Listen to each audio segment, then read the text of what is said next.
Reading with your kids. Hola, ni hao, konnichiwa, assalamu alaikum, shalom, mahaba, moni moli wanji, namaste, jambo, bienvenidos. Hi, my name is Javli, and this is the Reading with Your Kids podcast. We're coming to you from the beautiful neighborhood of Reedville in the southwest corner of Boston, Massachusetts. We are so delighted, so honored that you're joining us in our mission to help families grow closer through reading. Thank you so much. Please be sure to subscribe to the show in the iHeartRadio app, on Stitcher Radio, Spotify, Amazon Music, Apple Podcasts, wherever you find your podcast. Our guests today are Greg and Beth Langston. They have created the College Flight Plan. It's a fantastic program for parents of kids in middle school, high school, and college. Before we invite Greg and Beth into the studio, we want to invite you to visit Amazon and check out The Great Maratini. The Great Maratini is my first picture book. It tells the story of Sam, and it's an aspiring and some would say clumsy magician. He makes a lot of mistakes on stage, and those mistakes are pretty hilarious. But he never gives up on himself, and parents can appreciate that. He also discovers that the greatest transformation of all is transforming feelings of caring into action to help another human being. A great message that you want to share with your kids. You can read it for free via Kindle Unlimited. Go to Amazon.com, search The Great Maratini by Jedley. Joining us right now from San Diego in California. Our guests today, they're not here to celebrate a picture book or middle grade novel, but something equally important for a family. They're here to talk about developing a college flight plan for your kids. Please welcome to the show, Greg and Beth Langston. Hey, Greg and Beth, welcome to the Reading with Your Kids podcast. Thank you so much. Thanks so much, Jedley. We're happy to be here. I'm excited to have you here. This is a subject that's near and dear to my heart. We parents, one of the excuses that I hear from parents when they say they don't have enough time to read with their kids every night, it's like, I got to work 80, 90 hours a week because I got to save the money. Right now, it's $70,000, $80,000 a year for a kid to go to college. My kid's only 5 or 6 years old. What's it going to be when he's 18? I got to work every moment of my life or I won't be able to send my kid to college. And I think that's crazy. Yes, we do too. Absolutely crazy. It's gotten so expensive and I don't understand why. I don't know what they're adding to the pot to make it so expensive. And in these days, the universities should be giving everybody a break. Absolutely. With their costs. Absolutely. Well, it's interesting that you say you don't know what the universities are adding. I'll tell you because it wasn't too long ago I took my daughter out on a college visiting tour, and we just happened to have a medical student from Italy with us on this tour. And the colleges are adding rock walls and washing machines that text you when they're done and luxury apartment suites, but they're not adding anything in the classroom. They're not, this student who was with us, who had visited 4 or 5 colleges with us, after the 5th college turned to me and said, we haven't seen a lab. We haven't met a professor. We've seen the gyms and the waterfalls and the cafes, but nothing academic. Exactly. Bigger football stadiums. Yeah. They're trying to drive the experience, not the education. So I'm going to be nice, and I'm not going to make my comment on what I think that experience is. But, Greg, maybe you can talk a little bit. What's that college experience supposed to be? Well, I think the college experience is one where you already know before you get to college, you know what you're wanting to study. You're clear about that so that you can begin to dive into it, so that you can make it your profession, so that after you leave high school and go into college, you can then leave the home and leave college and have a successful career going forward. What's happening, unfortunately, is too many people are finding out that they don't know what they want to do. Mm-hmm. And an interesting statistic is that people between 16 and 29, 87% of them have no meaning and don't know what their purpose is. which is what's driving some of the difficulties that are existing today. As a result, 40% of college graduates graduate in 4 years, 60% of them graduate in 6 years, and the key driving factor is that they're changing majors at least 3 times because they have no self-discovery. And as you mentioned at the beginning, the costs are enormous.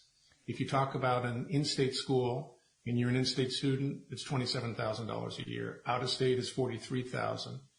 If you're going to a private school, it's $50,000. And if you're going to an elite private school, elite Ivy League school, it's $80,000+. And so the key is you need to get into college if you're going to go to college. And for some people, college is not the right thing. You need to go and know what you're going to do, have some clarity so that you can not waste time and not incur a tremendous amount of debt. That is a shocking statistic. Make sure I get this right. 87% of the young people who are 16 to 29 have no purpose or meaning in their life. Yep. You know, I've shared this on the podcast. We've talked a lot about encouraging our young kids to have dreams because kids who have dreams are happier. They do better in school. They probably have, and I think the study said that they have better relationships, better friendships. So it's okay if a kid is like, I want to be a fireman one day and a police officer the next day and a scientist the third day, but it's that they have this dream. When I read that study, I thought, well, what kid doesn't have a dream? And then as I was traveling around doing my educational magic shows, I took a very unscientific poll, and I just asked my audiences, hey, how many of you kids have dreams? How many of you kids think, when I grow up, I want to do this or that? And I was shocked to find that I never had more than half the kids raise their hands. Wow. And that terrified me. But what you're saying is that this is backing that up. My unscientific poll was, demonstrating a really kind of worrisome trend that our young people at a very early age, they don't have dreams and purpose. And in addition to that, it then leads without that meaning or purpose with the uncertainty when they go to college. And so therefore they go in, they pick the wrong major, they choose something else, they choose something else. I spoke to somebody yesterday whose son changed majors 7 times when he was in college. And the last time he was introducing his son to the business school, and they were doing the initial meet and greet, and his son was sitting next to his father and another young student, and they started having a conversation in the break, and the young man to the right of his son said, I'm going into environmental studies. So the young guy turns to his dad and says, you know what, I'm not going to do business now, I'm going to do environmental studies, based on that 3-minute conversation with this other guy. And so that's why we encourage people to do this self-discovery, because if you don't, you're going to go into a college, you're going to drop out, you're going to have hundreds of thousands of dollars of debt in some cases, and you're not going to be able to pay it off. Right. Yeah. It's terrifying. I shared with Greg while we were setting up this interview, both of my kids, who are now adults, who made great decisions in their choice for college, or the choice not to continue college, felt a lot of pressure to attend college, but to attend that traditional way, to go and be on campus for 4 years. And, you're going to have a great time. You're going to get to party, and it's going to be so much fun. And they weren't hearing you're going to learn, and you're going to get a career, and you're going to have the skills that you need to support yourself. And no one talked to the kids about what it would mean to incur a debt of $50,000, $60,000, $100,000. Not one person. And I think it's close to a crime, I think. Yes, I agree. I mean, nobody's preparing these kids in high school for the debt talk or what you're going to do or how long it's going to take. And that's what we don't understand, why they're not. Every kid has a talent, which I think as parents, it's our job to bring that out, to figure out what they do well. And then in the high schools, they should be assessing these kids with, what their goals are, what their talents are, what their gifts are. And they don't do that. There aren't classes like that in high school. What are you good at? What would you want to be spending your 8 hours a day doing? 70% of people today are not happy in their jobs that they do because they picked the wrong profession, Wow. And again, what a horrible thought that 70% of the people out there are spending their days doing something that at a minimum they don't like and possibly could hate. And we encourage students to get experience, do internships in the areas where you feel that you think you want to study or go into. Our son is a perfect example. His whole life he thought he wanted to go into medicine. And then as he got a little older, he wanted to be a surgeon. And during a high school summer, he was able to intern with a cardiovascular surgeon and a neurosurgeon. And at the end of the summer, he said, that is not at all what I want to do. Thankfully, he knew that. And now he's in the finance world. And so he saved a decade of schooling plus and has done very, very well because he's passionate about what he does. Awesome. So what do you folks do? I know you're not just here to say, be careful and talk to your kids' parents. You have a service that can help families make these decisions. Am I right? That's correct. First of all, what we do in a nutshell, we help students figure out what their values are, what their purpose is, and what they're passionate about and naturally gifted to do so that they can choose a major that allows them to graduate in 4 years or pick a vocation and have a fulfilling career. And we started this with our own children as our guinea pigs. And we raised our kids overseas. It was a wonderful experience. By the time our son was 13 years old, our kids had been in 12 different schools in 5 different countries. Wow. So, it was wonderful. I grew up in Indiana, so I, had never been overseas. So I loved it as much as they did. Greg grew up overseas doing this as a kid. But they were able to learn foreign language, which is great at a young age. We should be teaching our kids foreign language at younger ages in America. And they gained great appreciation for other cultures. Like when we lived in Singapore, there were 76 nationalities at the Singapore American School in K through 12. So cool. It was so cool. Yeah. So that was great. And as an educator, I have a degree in education from Purdue. And so I was hands-on with all parts of their education. We did homeschool in Australia and Singapore sometimes because we had to adjust to the school year. Mm-hmm. In Mexico, our kids were the only English speakers in their whole school. And so we would spend hours in the afternoon with the Spanish-English dictionary in one hand and their homework in the other, and we would plow through what they had to do. So that worked. And then we did have a school in our home in Mexico too for like 2nd, 3rd, 4th, and 5th grade. So with some other expatriate students, it was wonderful. We brought a teacher down from the United States who lived with us for a year. But we figured we needed to get back to the States by the time our kids were in high school in order to have that preparation for the college application process or whatever they were going to do next.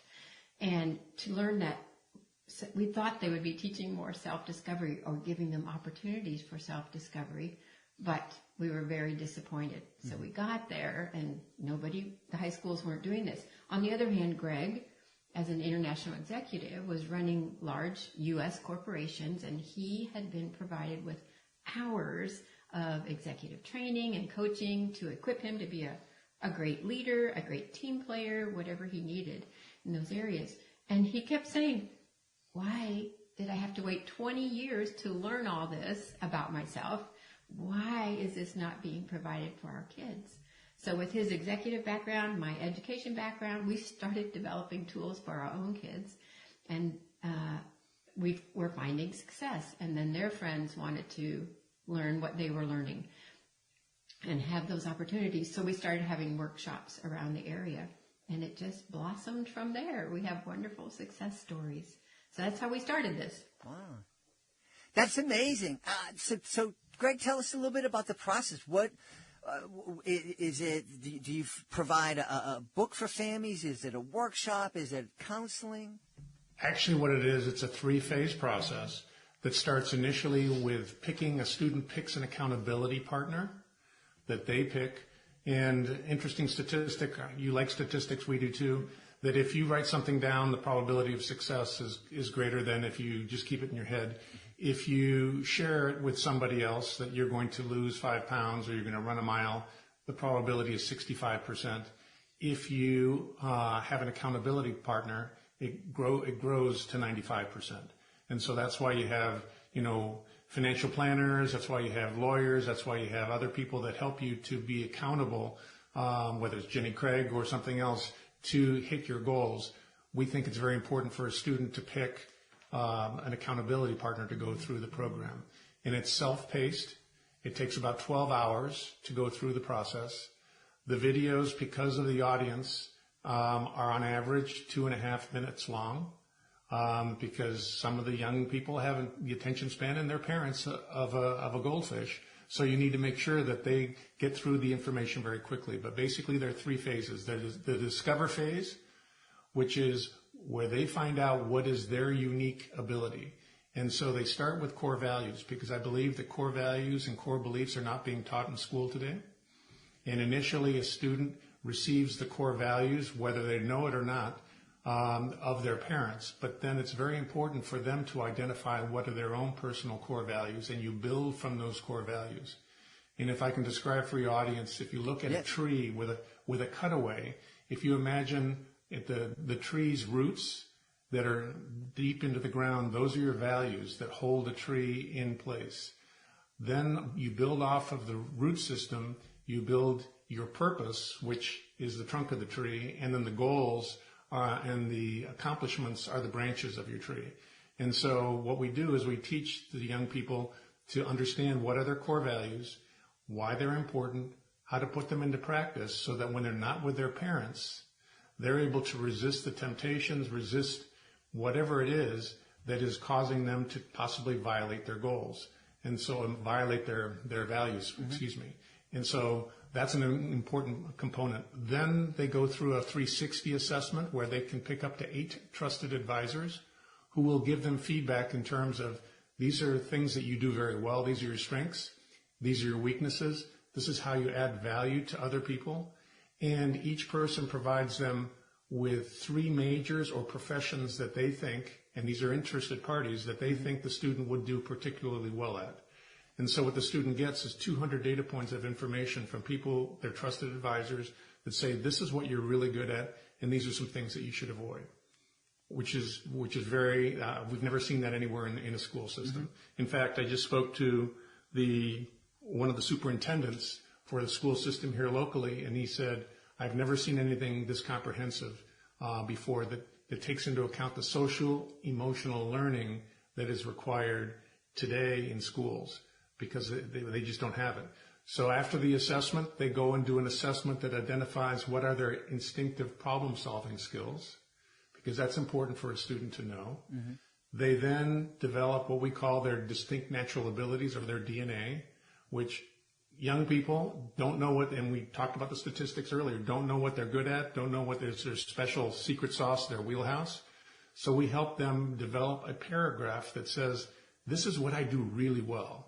So that when I'm placed in a situation where I need to volunteer in school or in a job or what have you, I know that if I volunteer for this, I'm going to be really successful.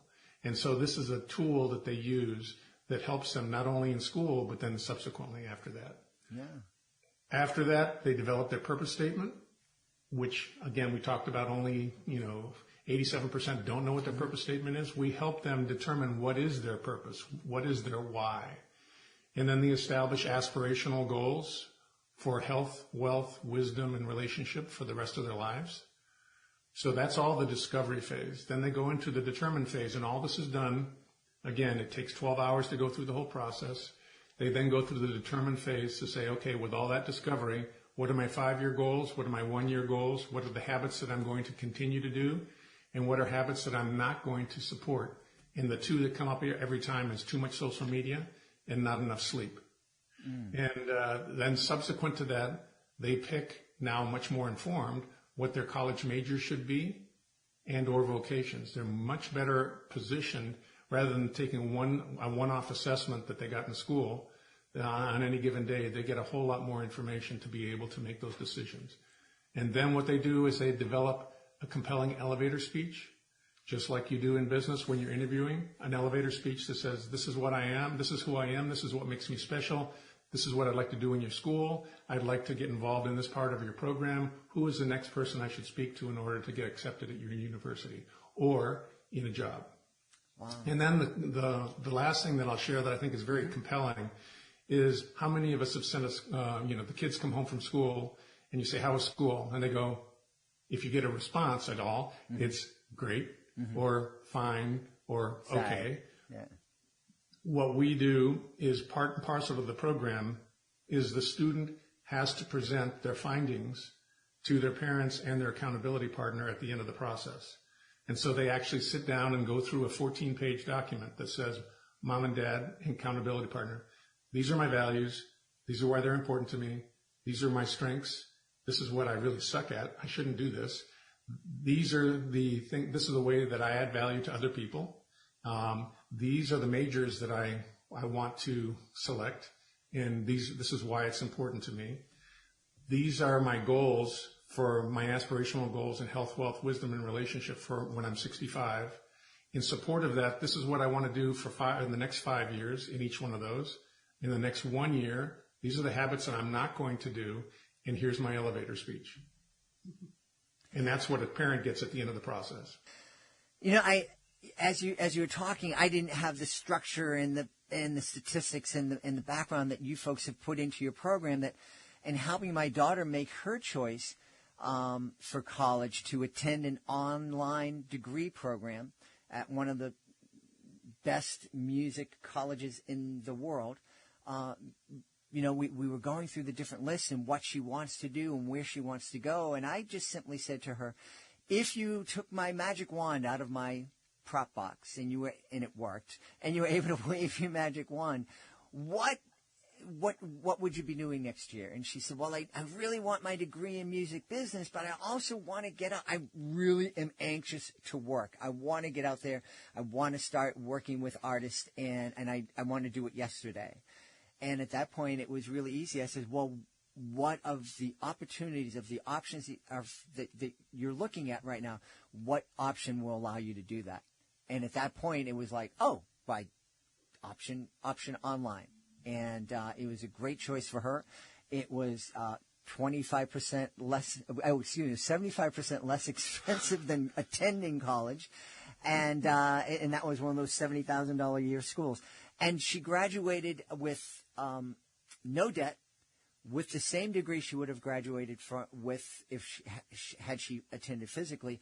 And she had 4 years experience working with the largest music promotion company in the world, and contacts, and And you can still get the bumper sticker for your car. I don't put the bumper. I got the T-shirts. Okay. Yes.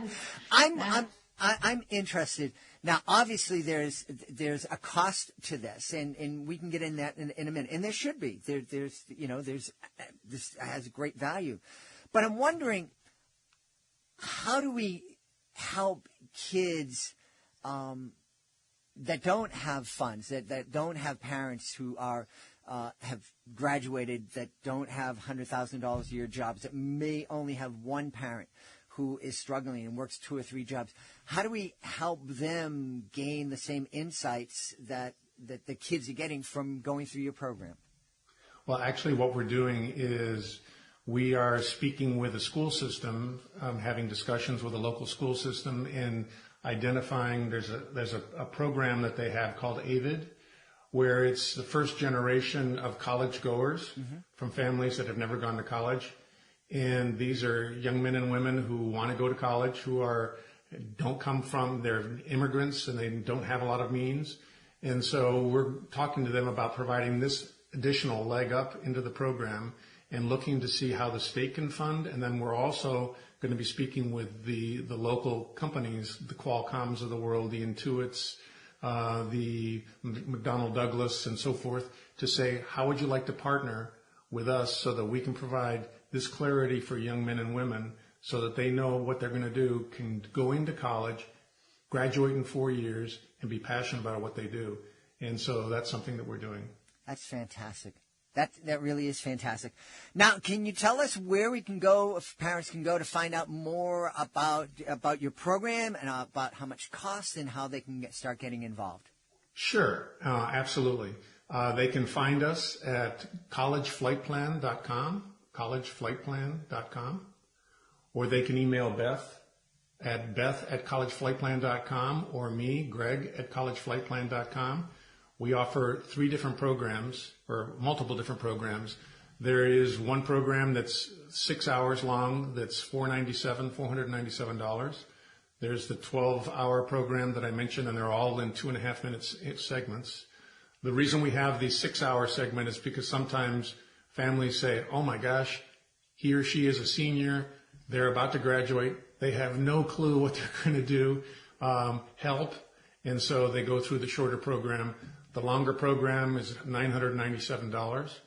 And then we have another program where some families, and we do this globally, whether it be Albania, Colombia, what have you, where they say, listen, I want you to mentor my child through this process. And it's a 12-week program where they go through the program and we meet with them via Zoom on a weekly basis, up to 12 weeks. And that's a little bit more expensive. Sure. But they can get us at collegeflightplan.com. And for your listeners, we have a special document because we know that parents are trying to figure out how can they help their kids. We have what's called the Parent Starter Kit for Teen Self-Discovery that includes some of the key statistics we've shared today, top 5 early actions for college success, some free assessments that students can take to really figure out what it is that they want, what's their secret sauce, what's their wheelhouse, and how to get in touch with us. And all they have to do is go to collegeflightplan.com/guide. There's no parent out here listening who would co-sign a loan for your 16-year-old who just got their driver's license to go out and buy a Tesla without thinking about it. Right. You know, Right. It's just Absolutely. Yeah, we just have to. We have to. It's a disservice to our kids if we don't sit down with them and help them make this choice. Well, I want to encourage everybody to go check out collegeflightplan.com. Go to collegeflightplan.com/guide to get the free information that Greg and Beth are making available. Greg, Beth, thank you so much for joining us. We've had a great time speaking with both of you today. Well, thanks for having us. We appreciate you. Absolutely. Thanks so much, Emily. Please be sure to join us for the next edition of the Reading with Your Kids podcast. Our guest will be Eva Pilgrim. She'll be joining us from the Good Morning America studios to tell us all about her picture book. It's called Walter Does His Best. That's the next episode of the podcast. If you are the author of a fantastic children's book, we would love to have you as a guest on the show. Being a guest, it's fun, it's easy. It gives you the chance to tell thousands of people about your fantastic children's book, and it doesn't cost a thing. No need to pay anybody to facilitate your visit. All you need to do is to go to our website, readingwithyourkids.com, click on the Authors Click Here button at the top of the page, scroll on down to be a guest. I want to thank the folks who made today's show so wonderful. Of course, we want to start by thanking our guests, Greg and Beth Langston. Be sure to check out their college flight plan. Also want to thank my team, Alejandro Doherty, Fatima Khan. I want to thank my beautiful wife for all the support she gives me. I want to thank Augie the doggy for keeping my back safe here in the studio. Most of all, we want to thank you. Thank you so much for taking the time to join us today. Thank you so much for taking the time to talk to your kids about the decisions they need to make around their education. But most of all, thank you so much for taking the time to make the world a better place by reading with your kids. I'll be looking for you in the next edition of the Reading with Your Kids podcast.